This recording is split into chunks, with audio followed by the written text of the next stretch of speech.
A cada ano são relatados 1 milhão de avistamentos ufológicos. A maioria pode ser esclarecida, mas 5% permanecem sem explicação. Esses são os casos de contato imediato.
De novo?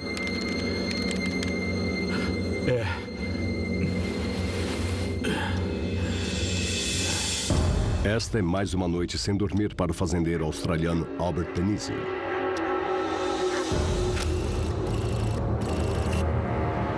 Albert Penisi começou a ter o sonho recorrente de que algo fora do normal, como um disco voador, ia aterrissar em sua propriedade. Eu já volto.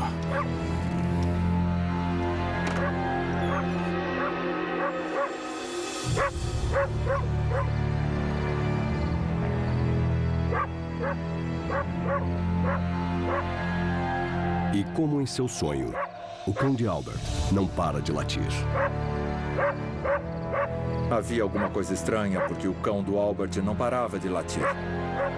O que está acontecendo? O cão parece incomodado com alguma coisa na propriedade. Mas Albert não vê nada errado.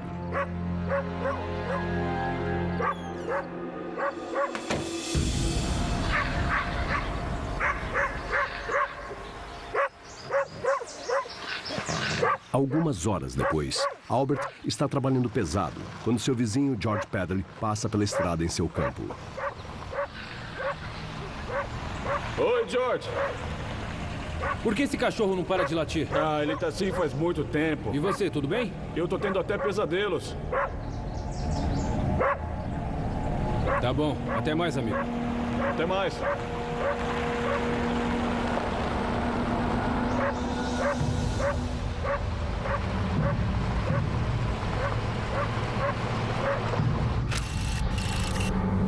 George Biddle tinha 28 anos e cultivava bananas. E a fazenda dele era a vizinha de Albert Penisi. Ele usava a propriedade do Albert como um atalho para ir de uma propriedade a outra. Em seu caminho, George Pedley dirige ao lado de uma das lagoas de Albert. Quando George se aproximou da lagoa, ele começou a ouvir o que parecia ser um ruído agudo. Ele não sabia identificar se era um pneu esvaziando ou algo do tipo.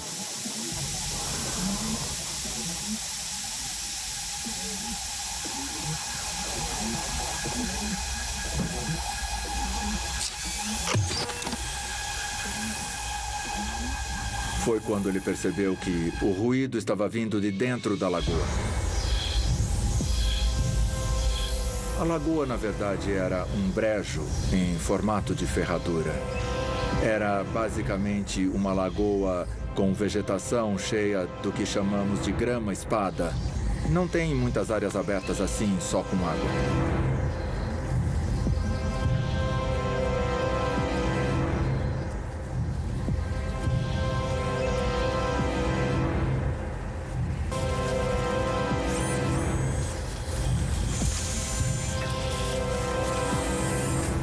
Não está claro para George de onde vem exatamente aquele som.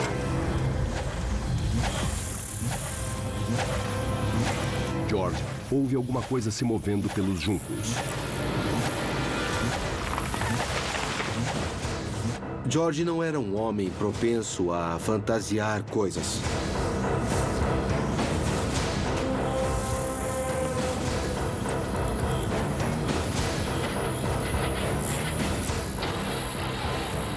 E foi nessa hora que ele viu um disco voador.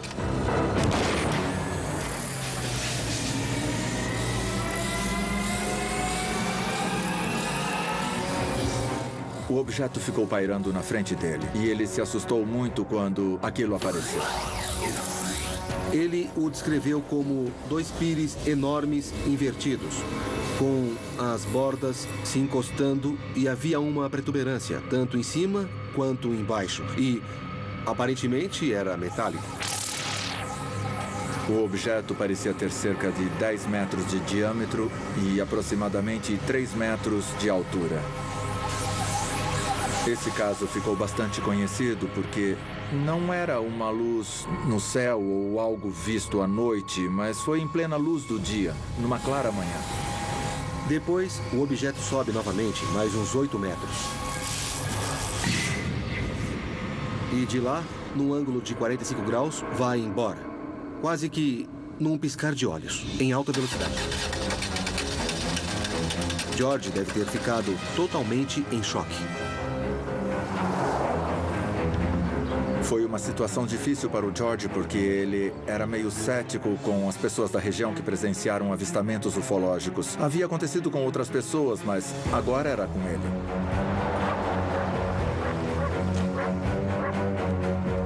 Albert! Albert! Não vai acreditar no que eu vi agora. Eu já sei. Albert Penise ficou espantado, mas ao mesmo tempo ele não ficou tão surpreso, o que é esquisito, mas foi por causa dos sonhos que andava tendo. Uma das características incomuns nesse caso de Tully e também em outros pelo mundo são esses sonhos recorrentes, uma espécie de premonição que acontece muitas vezes, como uma consciência de algo que está prestes a acontecer.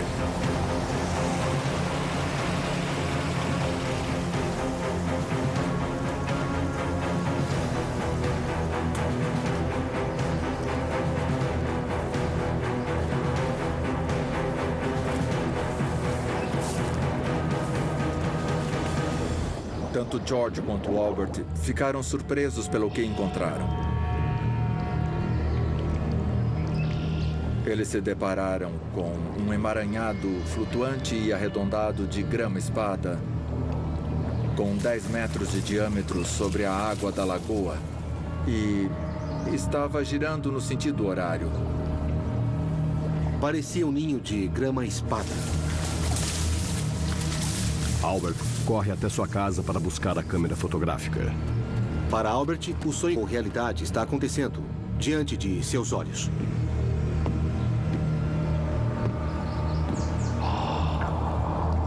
O objeto, em forma de ninho, tem aproximadamente o mesmo tamanho do disco voador que George afirma ter visto antes. Havia um aro definido em torno da grama-espada, que marcava a grama sendo empurrada para baixo da água. Mas o resto da grama ficava no alto, como se um disco voador tivesse feito uma pressão sobre ela. George era um homem muito destemido. Ele queria encontrar provas verdadeiras. George decide entrar na lagoa para investigar. Entrar na água assim não é muito prudente. Tem que ter cuidado porque existem os perigos naturais da água, incluindo crocodilos e também cobras taipã, espécies mortais e bastante agressivas.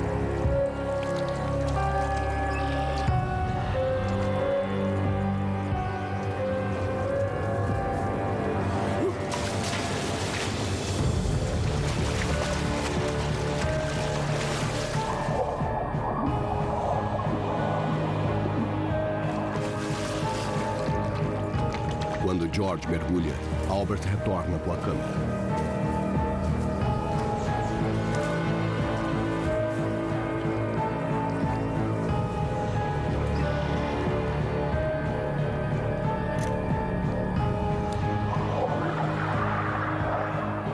George identificou que havia 3 recortes, ou o que pareciam ser 3 recortes igualmente espaçados, onde as raízes da grama-espada tinham sido arrancadas. Poderia ser de um tripé de pouso, as asas de um objeto voador, qualquer coisa.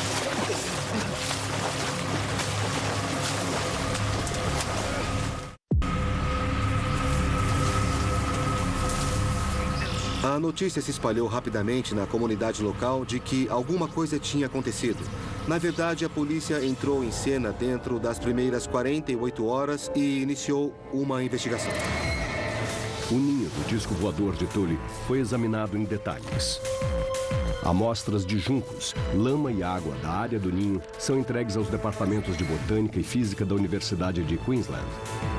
Mas nenhum elemento incomum é encontrado.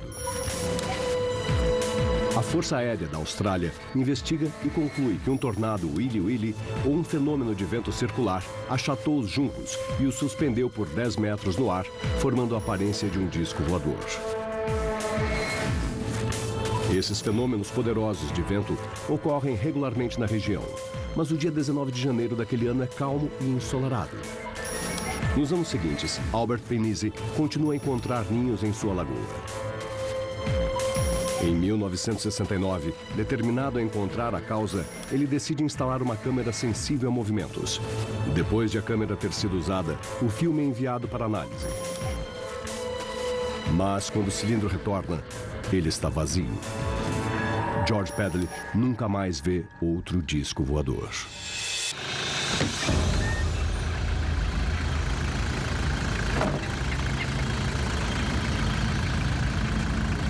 O motor está pronto para a viagem, senhor. Obrigado, amigo.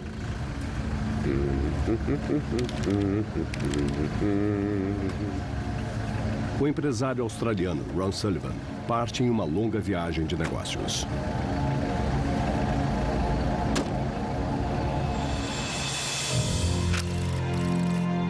Ron Sullivan era um grande vendedor de uma fábrica de aço e ele viajava muito por Victoria. Ele estava partindo de sua cidade natal, Maryborough, para uma cidade chamada Whitbruff. Era uma rota que ele fazia 2 vezes por semana. Depois de 1 hora de estrada, Sullivan chega às proximidades do remoto povoado de Burgess Flat. Quem pisca não vê Burgess Flat, que fica em uma estrada de terra na área rural de Victoria.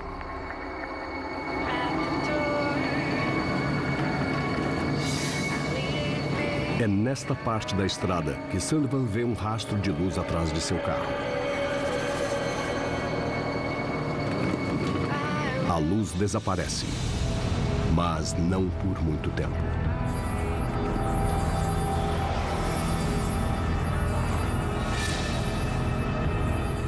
O Ron, na verdade, achou que tivesse visto algum trator trabalhando durante a noite. Ele pensou que fosse alguma máquina agrícola. De repente, algo inesperado acontece com os faróis de seu carro. Os faróis do carro dele foram atraídos por essa luz branca como uma espécie de atração magnética.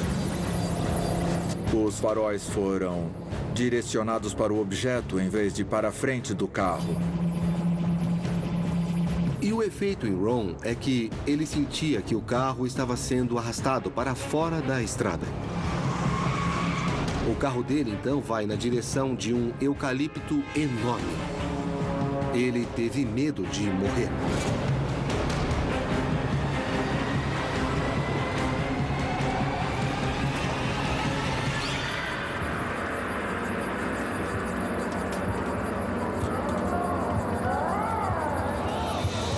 Tudo aconteceu em um período muito curto de tempo e deixou Ron Sullivan muito desorientado.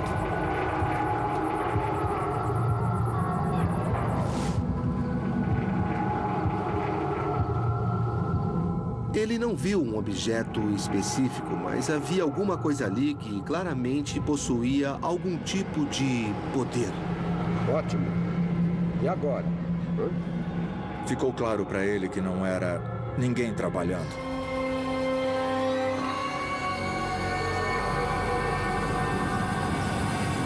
Ele olhou para aquilo e disse, mas o que é isso? Ele ficou intrigado. Mas que luz é essa?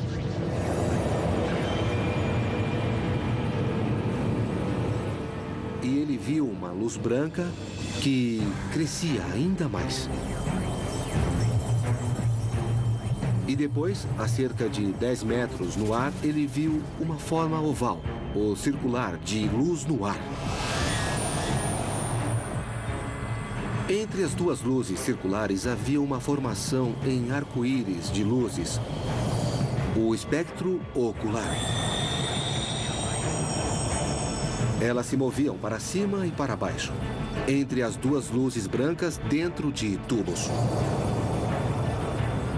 Enquanto ele observava essa exposição de luzes, a luz circular a 10 metros no ar começou a descer, até chegar na parte inferior da luz.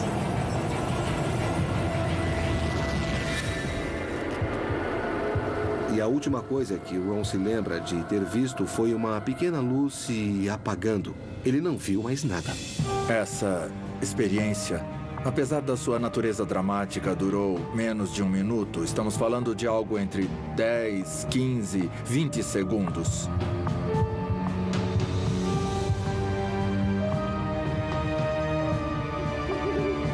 Nesse momento, claro, Ron está perturbado, um pouco assustado, mas ele continua sua viagem.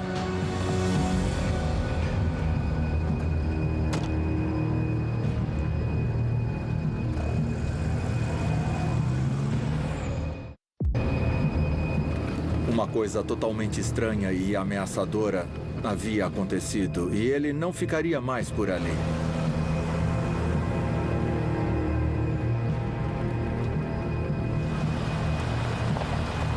O carro e o próprio Ron haviam corrido grande perigo e foram colocados nessa situação por alguma coisa que ele não pôde identificar.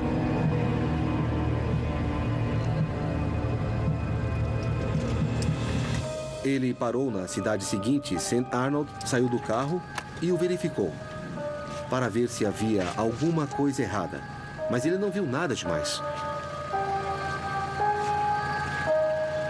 Nada havia acontecido. Ficou muito claro para o Ron que o que houve no campo foi, de alguma forma, e além do seu entendimento, responsável pelo efeito no feixe de luz do farol. O estranho efeito nos faróis do carro de Ron é um raro fenômeno conhecido como luz sólida. Nos efeitos de luz sólida, as luzes artificiais se comportam de uma forma muito incomum. A luz forma um tubo que não se dispersa ou se espalha, mas em Burke's Flat, os feixes de luz dos faróis foram desviados. Há vários casos em que essas luzes estranhas interagem com fontes de luz humanas. Acontece. Ron Sullivan passaria o resto de sua vida à procura de uma explicação.